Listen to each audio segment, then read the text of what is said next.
From Dodge City and to the territory on west, there's just one way to handle the killers and the spoilers, and that's with a U.S. Marshal on the smell of Gunsmoke.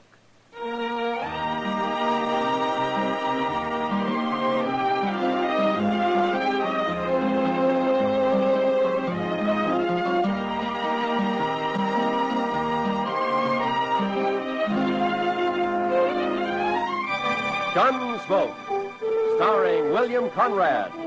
The transcribed story of the violence that moved west with young America. The story of a man who moved with it. Matt Dillon, United States Marshal.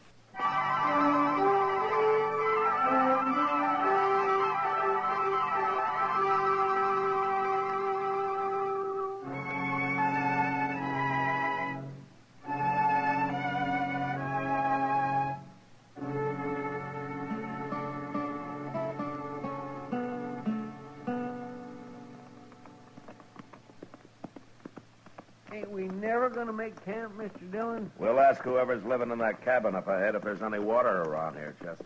Most likely there ain't. These settlers put up a cabin just anywhere and then start praying for rain. Oh, we could have camped back on Smoky Hill River. No, sir. I'd rather go dry. Just as long as we make Dodge by tomorrow night. We'll make it. I never seen such a place as that Fort Wallace, Mr. Dillon. Man could go plumb out of his mind living there. Well, they don't build army posts for pleasure-loving people like you, Chester. I've been in the Army. No? Like it?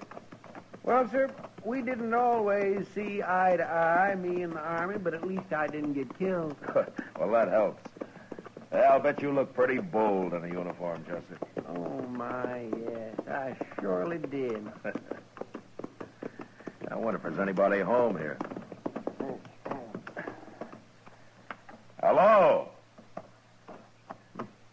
Place looks deserted, Mr. Dillon. Yeah. Here, hold my horse, Chester. I'll take a look. Yes.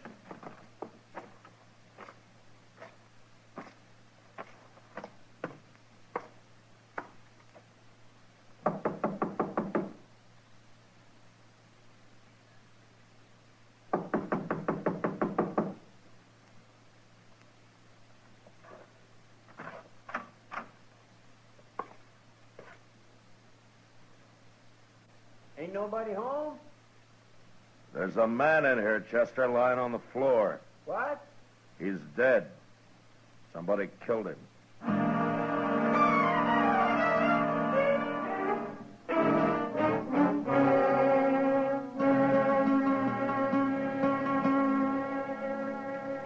We'll put the fire out now, Mr. Dillon. Yeah, we better get started. Looks like rain this morning. Yeah, it's too early to tell for sure. Too bad we don't know that fellow's name, Mr. Dillon. Sure do hate to bury a man and not even put a marker on his grave. I'd rather know the name of the man that killed him. It's awful easy to get by with killing a man way out here. Yeah, too easy. Say, look over there, Mr. Dillon. Yonder comes a couple of riders. Yeah, I see him. What do you suppose they're carrying rifles for? Stand over there, Chester, about 10 feet from me, huh? Yes, sir. And keep the hair out of your eyes. Yes, sir, I will.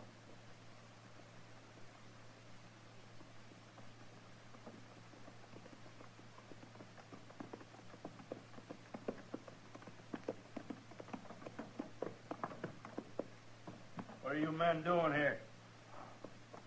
Do you own this place? I wouldn't live in a shack like that. We got a real house over on Turkey Bend. But that don't answer my question, mister. What are you doing here? We found a dead man in the cabin there last night, so we stopped to bury him. A dead man? That must have been Riley. What happened to him? He got shot. Who'd have shot a nice fellow like Bob Riley? Maybe they done it, Deaver. They probably did. You think we ought to hang him? It'd be easier to shoot him and leave him here as a kind of a warning. Yeah. Good idea, Giles. You move that rifle 1 inch, mister, and you'll die for it. Now go ahead, mister. You're calling it. It ain't worth a chance. All right, mister. Whoever you are, you and your friend get mounted and ride out of here. You're Giles, huh? And Deaver? That's right. We don't want people around here. Might get an idea to settle down. Now, you two start riding, and right now. Chester, Yes? that coffee you made this morning was weak as well water. Get that fire going again and build some more, huh? Okay, Sure got a lot of nerve, mister. He don't even blink to even look at him. We'll be by here later, mister. We won't ride up so close next time. You better be nowheres around. Come on, Charlie.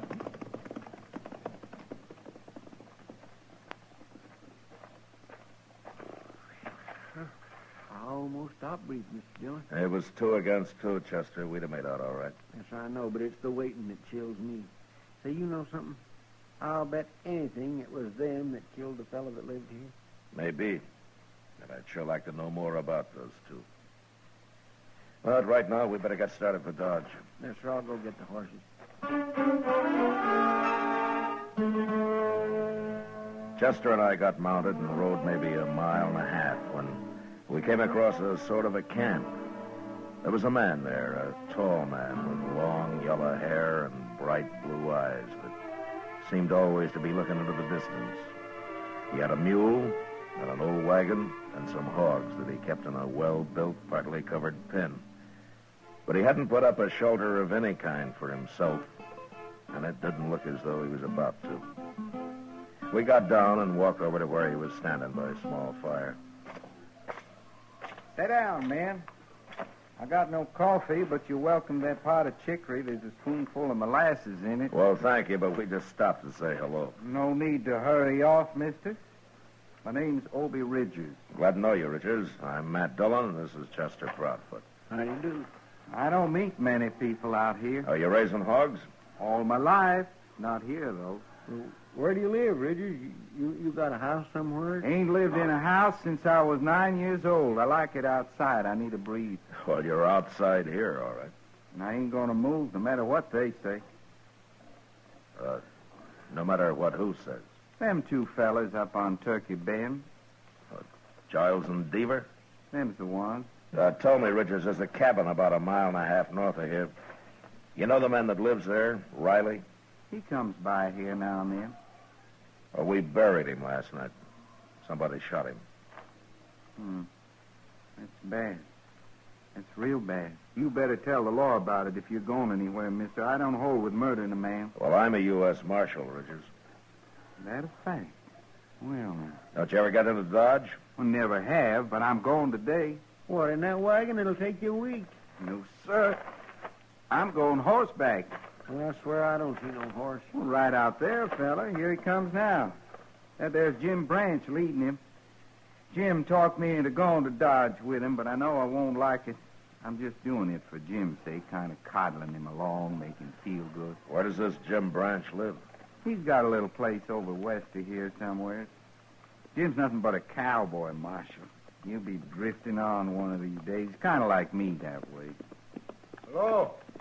Got company, Jim. You ready to go, Obie? I'm all dressed up like a sore thumb, can't you see? What'd you do, change your socks? This here's a U.S. Marshal, Jim. I forget his name. My name's Matt Dillon. I'm glad to know you. I'm Chester Proudfoot. Well, how'd you do? You heading for Dodge, Marshal? Yeah, we'll ride in with you if you like. Good. This is a big day. I've been talking Obie into going to town for 3 months. He claims he don't like towns. Wait till he sees Dodge. I'm happy right here with my hogs. I don't need no town. Your hogs won't miss you. Well, let's get started. I gotta be back in 3 days, Jim, like you promised. Them hogs will starve if I ain't. You'll be back. Oh, say. What? The marshal here tells me Riley got shot. No. Says Giles and Deaver done it. Now, wait a minute, Richards. It looks like they did it, but if I could prove it, I'd be taking them in for trial right now. Well, it's too bad you can't, Marshal. They're no good, them fellas. Well, I can wait. They'll make a mistake sooner or later. But we better get going. It's 60 miles to Dodge.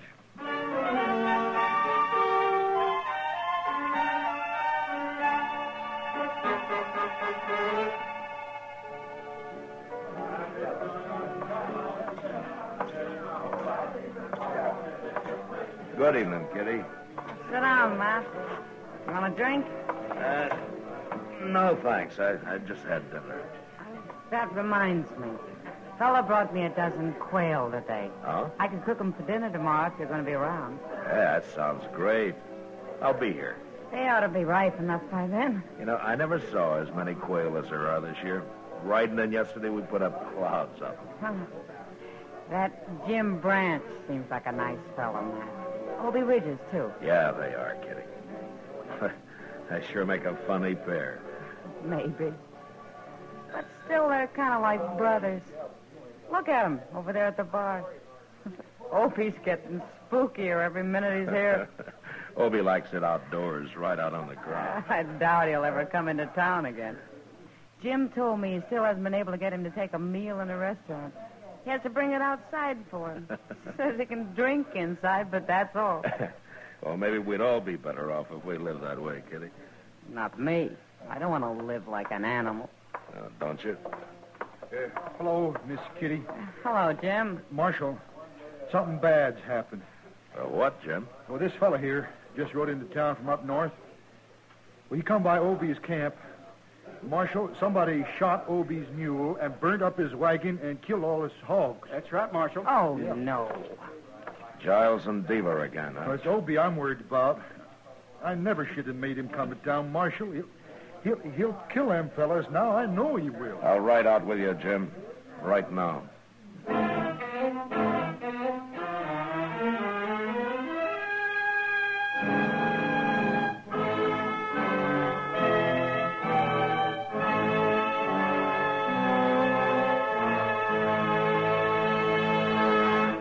We will return for the second act of Gunsmoke in just a moment. But first, this coming Tuesday night on most of these stations, CBS Radio turns John Lund loose on his latest case of yours truly, Johnny Dollar. In the Woodward Manila matter, Dollar launches a search for a missing man and a missing fortune. And when the chips are all totaled up, the missing man and the missing money, each somewhat depleted, are accounted for. Don't forget, this Tuesday night at the Star's address, yours truly, Johnny Dollar. now the second act of Gunsmoke.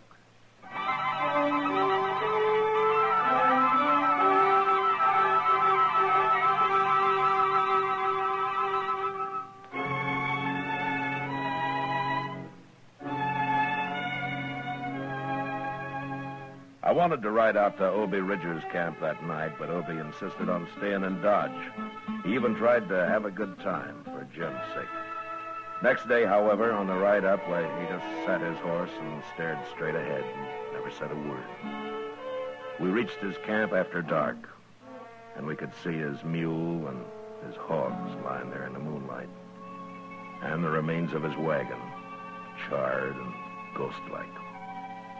There was nothing we could do then, so we lay down on the ground and went to sleep.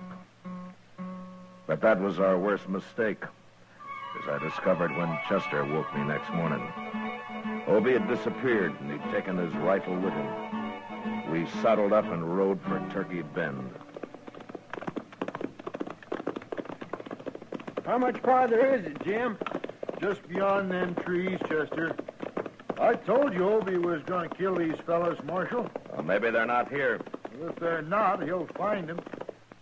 So let's pull up.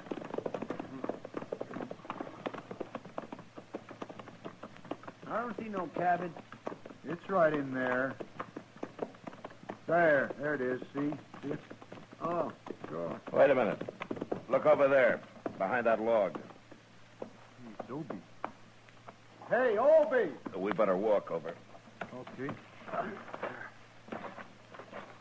Hey, what are you doing, Obie? Down, you'll get shot. Come on, let's run for it.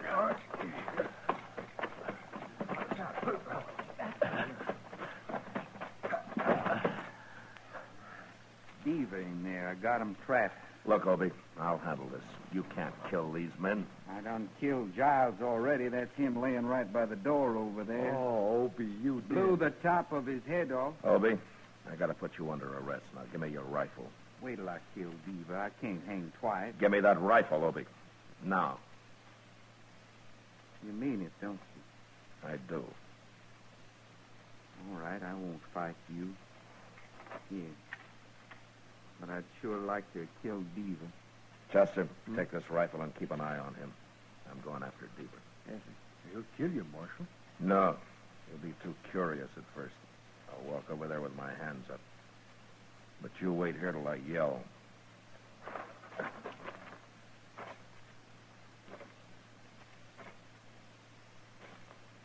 Deaver, don't shoot. I want to talk to you. That's far enough. Come outside. Obie's under guard. He won't shoot. I'm a U.S. Marshal, Deaver.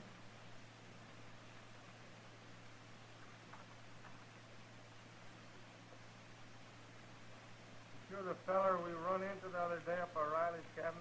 I am. Now come on out. Thought there was something about you. I got Obie under arrest, Deaver. He admits killing Giles here. He killed him.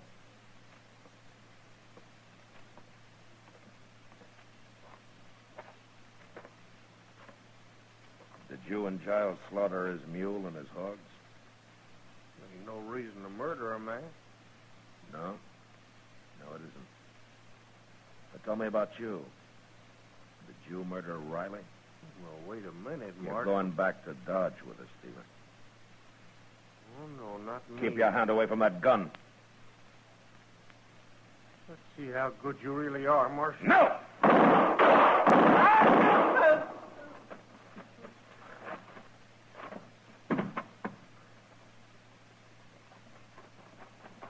No, good for you, Marshal.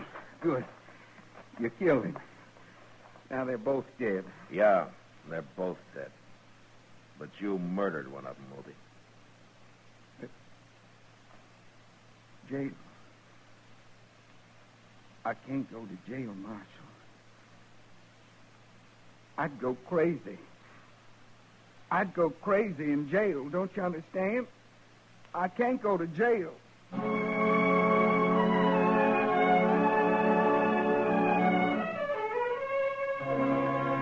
It was a hard thing to do, but I had no choice. And I took Obie back to Dodge and locked him up. A few weeks later, he went on trial. And after long deliberation, the judge sentenced him to life imprisonment. Obie stood up and said he'd rather be hung. And then I took him back to jail. And I sat there with him for a while. I thank you for everything you said, Marshal. You didn't have to do that. Well, I just tried to get the judge to believe you went crazy and you didn't know what you were doing, Obie. I knew what I was doing. I told him I did. Yeah, I know.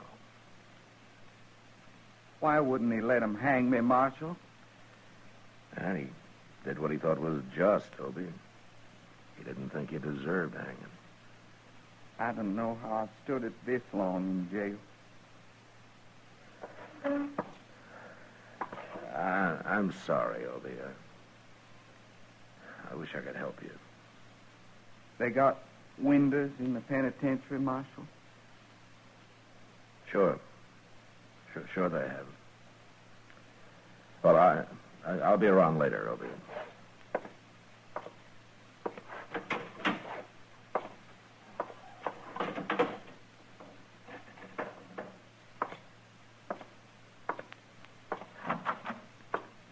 How's it taking it, Mr. Dillon? It's pretty hard on him, Chester.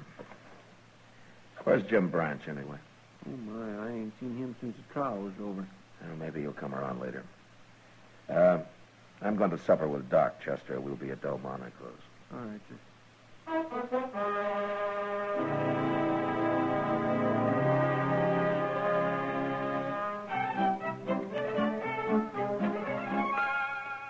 Well, a man like that could go crazy. Locked up, man? Oh, that's happened before. There's nothing I can do about it, Doc. Well, I know. I didn't mean it that way, Matt. Pass me the beans, will you? These are peas, Matt, but you're welcome to them. All right, peas. Peas, then. Thank you. Well, why don't you take a vacation, Matt? You know, go back east somewhere, kind of like St. Louis or Kansas City or someplace like that. Maybe I don't like towns either. Well, that's just what I mean. You need a vacation, all right. Oh. Yeah? Well, if I were a rich croaker, maybe I could take one. Rich Croaker. Croaker? Oh, man. Oh, Croaker, man, how could you say... Oh, all right, man, Doc. would you go... Take it well, easy, well, Doc. You'll bust something. It's a fine thing when a mere policeman can insult the noblest profession known to man. I was insulting you, Doc, not the profession. Oh, Croaker. Oh, I might have known what it'd be like having supper with you tonight. I'll buy you a drink after, huh? How's that? Well, I don't know. Well, I'll think about it. Mr. Dillon, What's the matter, Chester? Obie Ridgers, he's dead. What? I heard a shot out back, and I run into his cell, and he was laying there dead. There's a gun on the floor. I don't know where he got hold of it. You better come look.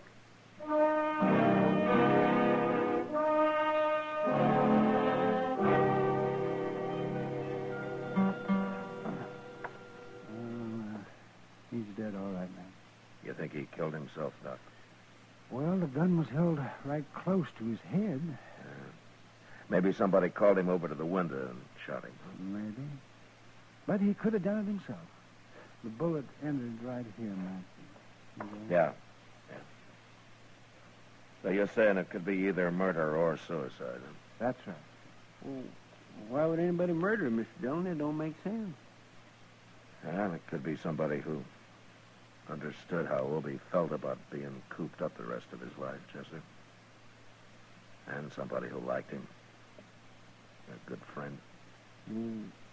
Jim Branch? I don't know who used that gun, but Obie's dead. And I'm going to find Jim.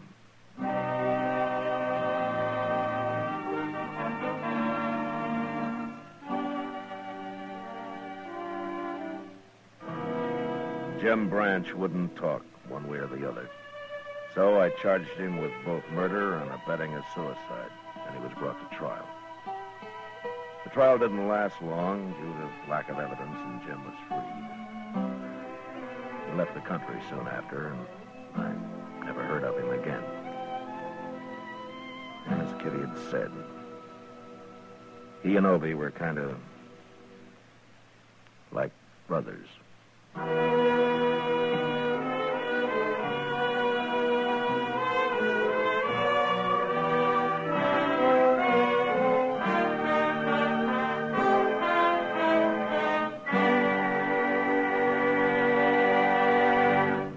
Gunsmoke, transcribed under the direction of Norman MacDonald, stars William Conrad as Matt Dillon, U.S. Marshal. Tonight's story was specially written for Gunsmoke by John Meston, with music composed and conducted by Rex Corey.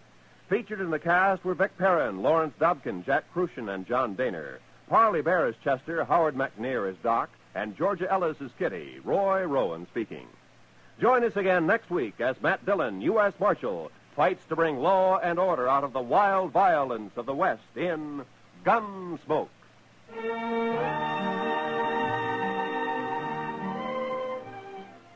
From all corners of the globe comes the news, edited and reported for your listening pleasure on CBS Newsroom Sunday Desk, every Sunday afternoon on most of these same CBS radio stations.